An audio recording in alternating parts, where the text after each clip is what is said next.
नमस्कार साथियों, वास्तु श्री निर्माण में आपका स्वागत है। साथियों, आपको पता है कि वास्तु श्री निर्माण कंस्ट्रक्शन में बेहतर काम करती है लखनऊ के अंदर। और जो आज हम खड़े हैं नई साइड पर, यह फाउंडेशन का काम आपको दिखाना चाह रहे हैं। फाउंडेशन का काम कैसे होता है, इसमें क्या क्या मटेरियल लगता है, इसकी शुरुआत से लेकर आखिरी तक बताएंगे। और उसके लिए हमारे साथ विशाल जी हैं। विशाल जी पूरी जानकारी देंगे, क्योंकि ये बहुत बेहतर काम करते हैं लखनऊ के अंदर। काफी मकान इन्होंने बना के अभी तक रेडी किया हुआ है। विशाल जी, आप हमें एक एक चीज बताएं इस फाउंडेशन के बारे में। सबसे पहले तो देखिए क्या है कि पहला तो ये फाउंडेशन जो होता है, ये हमारा एरिया जो है जी एरिया हमारा ये 22 स्क्वायर फीट का प्लॉट है जी अब सबसे पहले क्या है, आप देखे होंगे इसमें मिट्टी पड़ी हुई है। जी मिट्टी पड़ी हुई है और इसमें कई चीजें जो है लाल मिट्टी पड़ी हुई है। अब देखिए हम बात करते हैं फाउंडेशन। प्लॉट में सबसे पहले हम क्या चीजों को ध्यान रखते हैं, पहले हम प्लॉट देखते हैं। जब भी हम कोई मकान बनाना स्टार्ट करते हैं, कोई बेसमेंट हो कोई मकान हो, जब भी बनाना स्टार्ट करते हैं सबसे पहले हम उसके डायमेंशंस कैलकुलेट करते हैं, लेंथ इंटू ब्रेथ। अच्छा, कि मान चलिए 1000 स्क्वायर फीट का प्लॉट है। सबसे बड़ी बात, प्लॉट तो मान चलिए 1000 स्क्वायर फीट का, जैसे प्लॉट है मान चलिए 2250 स्क्वायर फीट का प्लॉट।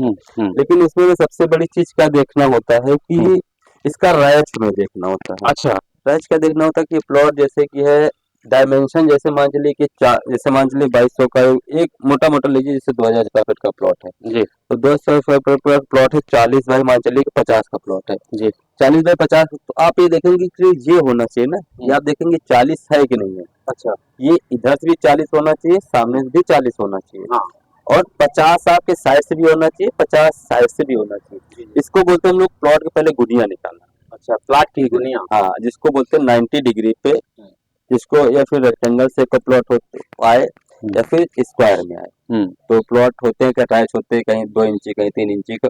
उसको करने से ये फायदा होता है कि आपके जो अंदर के डायमेंशंस आते हैं, जो घर बनाते हैं, जो बाथरूम होता है, जो कमरे होते हैं, वो बिल्कुल सीधे में आते हैं। जी जी तो बिल्कुल आपका उसमें कोई कटिंग एक्स्ट्रा नहीं आती, कुछ नहीं आती। जी जी तो सबसे पहला हमारा काम ये होता है कि हम पहले प्लॉट का लेआउट करते हैं। ठीक, उसके बाद लेआउट करते हैं, फिर हम इसको चूने की मार्किंग करते हैं। अच्छा, चूने की मार्किंग करते हुए आप देख रहे होंगे इसमें गड्ढे खोदेगा, ये पिलर खड़े हुए हैं, इस पे हम क्या करते हैं, हम गड्ढे खोदते हैं।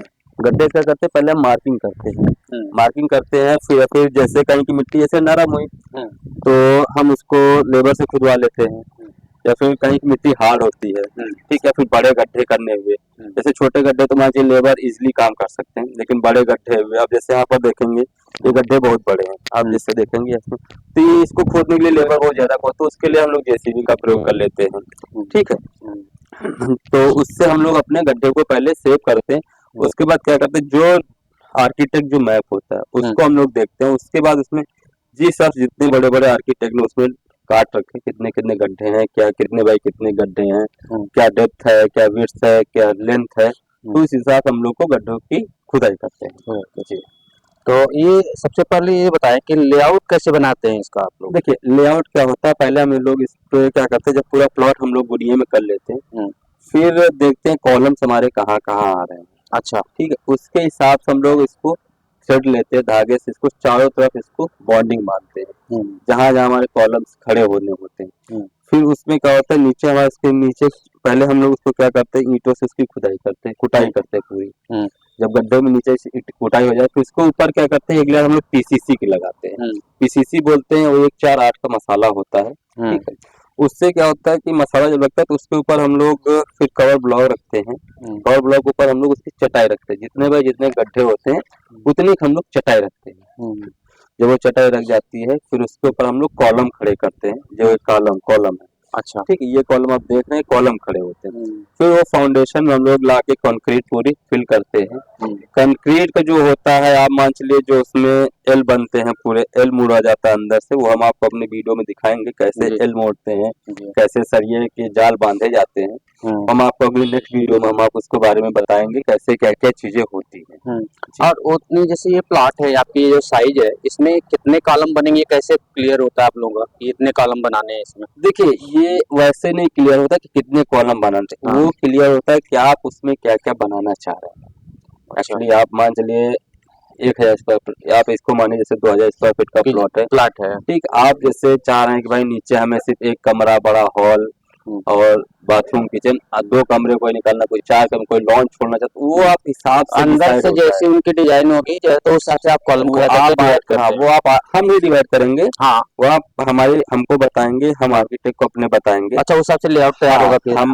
आप हमको बताएंगे, फिर आर्किटेक्ट उस हिसाब से आपकी रिक्वायरमेंट के हिसाब से, जो क्लाइंट है उनकी रिक्वायरमेंट के हिसाब से उसको बनाया जाता है। क्योंकि हमारे जो आर्किटेक्ट आएंगे पहले यहाँ पर पूरा लेआउट करेंगे, नापेंगे, उस हिसाब से उसका काम वो आगे ये बढ़ाया वही जाएगा। बना के देते हैं फिर। जी जी जी। अच्छा, कॉलम खड़े कैसे करते हैं आप लोग? देखिए कॉलम क्या होता है, जब कॉलम खड़े होते हैं ना, तो सबसे पहले कॉलम खड़े करने से पहले इसको हम लोग देखते हैं कि जो गड्ढे खुदे हैं, गड्ढे खुदने के बाद उसकी पैमाइश करते हैं, फिर देखते हैं कॉलम अपने साइड में है कि नहीं। फिर जब कॉलम खड़े होते हैं तो पहले हम उसको जाम करते हैं। अच्छा, जाम करते हैं, पूरा डायमेंशन नाप के कि जो कमरे की लेंथ है, इसके सेंटर लाइन क्या है, वर्किंग प्लान क्या है आर्किटेक्ट का, फिर उसकी जो सेंटर लाइन है उसकी डायमेंशंस क्या है, उस हिसाब से हम अपने कॉलम खड़े करते हैं। आप जैसे यहाँ पर कॉलम देखेंगे, हेवी कॉलम। एक्चुअली आप ये सवाल पूछ सकते हैं कि एक्चुअली यहाँ पर ये हेवी कॉलम क्यों दिया हुआ है। जी बताएं। ये और ये हाँ बता। देखिए एक्चुअली है क्या, देखिए आप इसमें देखेंगे, इसमें बेस में कोई ज्यादा कॉलम्स इसमें नहीं है, अच्छा, दूरी ज्यादा है, आप देखेंगे पूरा खाली है, तो उसके लिए हमें क्या होता है ना, हमें उस हिसाब से डिजाइन करना पड़ता है ताकि इसका जो लोड है वो डिस्ट्रीब्यूट होके इन्हीं कॉलम से पे आ जाए। और ये कॉलम आप लोग कब तक बनाएंगे? जैसे फर्स्ट फ्लोर को हमको बिल्डिंग बनानी है, जी ये जी। कॉलम कितने दिन बनाएंगे, फिर कब से बनना शुरू हो जाता है, दीवार वगैरह कब शुरू होते हैं? देखिए होता क्या है, कॉलम कब तक खड़े, मेन है फाउंडेशन का काम। अच्छा, फाउंडेशन के काम में क्या होता है, अभी देख रहे हैं मिट्टी पड़ रही है इसमें, जैसे हाँ, जैसे मिट्टी पड़ते पूरी मिट्टी पड़ जाएगी, फिर इसकी टाई बीम बंधेगी, टाई बीम बंधेगी, फिर ये इसकी दीवारें उठनी शुरू हो जाएंगी। पहले इसकी क्या होगा, टाई बीम बनने के बाद ये कॉलम खड़े होंगे, कॉलम खड़े होने के बाद फिर इस पे क्या होगा, अपनी दीवारों का काम चालू होगा, फिर हम जाके इसकी छत डालेंगे। देखिए अभी आप देखेंगे जैसे जाल में, इसमें आप देखेंगे, थोड़ा आप पास आएंगे हाँ, तो आपको एक चीज दिखाएंगे। देखिए जी। कॉलम खड़े हुए हैं, हाँ, इसमें 20-16 की सरिया लगी हुई है, अच्छा, ना रिंग बंधी हुई है, इसमें देखेंगे आप 3 रिंग है, ठीक, एक आउटर रिंग है ये, ठीक, दो एक ऑर्टिकल, एक ये 2 बीच में पड़ी हुई है, एक आप कैसे पड़ी है, कैसे पड़ी है। इसमें एक चीज और देखेंगे, यहाँ पर देखेंगे हमारे जो ये मुड़े हुए हैं एल, ठीक, इसको क्या होना चाहिए, जो मुड़ एक्चुअली ये बराबर से, कुछ आप कहीं कहीं देखेंगे बराबर पे रहते हैं, अच्छा, ये बराबर नहीं होता, ये मुड़ने से होता है 135 डिग्री का कोण होता है इसको, अच्छा, इसके मुड़ने से होता है, जब इसको हम फर्मा लगाएंगे कवर ब्लॉक के साथ, 1 इंची की जब कवरिंग होगी तो इसमें जब कंक्रीट भरी जाएगी तो ये ऐसे फैलेंगे नहीं, जब बराबर होते, जब भरा होता तो फैल सकते हैं। अब ये जब मुड़े हुए तो फैलेगा नहीं, और इसकी जो पकड़ रहेगी वो बहुत ज्यादा स्ट्रांग रहेगी, तो कहीं और हिलेगा नहीं। साथियों, जैसा कि आपने सुना, विशाल जी ने एक एक चीजें बहुत अच्छे से बताई है। अगर आप प्लाट कहीं ले चुके हैं, जमीन ले चुके हैं, मकान बनवाना चाहते हैं, एक मजबूत और टिकाऊ मकान, जो कि आपके रहने ना रहने से फर्क ना पड़े, लोग खड़े होकर मकान बनवाते हैं, वो जमाना गया। अब लेकिन बात ये होती है कि आप किसी को दे रहे हो तो वो कितना अच्छे से काम करता है, वही इन वीडियो में बताने की हमने कोशिश की है। अगर आपको भी कहीं कंस्ट्रक्शन कराना है, अपना मकान बनवाना है, एक अच्छा सुंदर मकान बनवाना है, तो हमारी स्क्रीन पर 3 नंबर चल रहे हैं, किसी पर भी कॉल करके संपर्क कर सकते हैं। Thank you.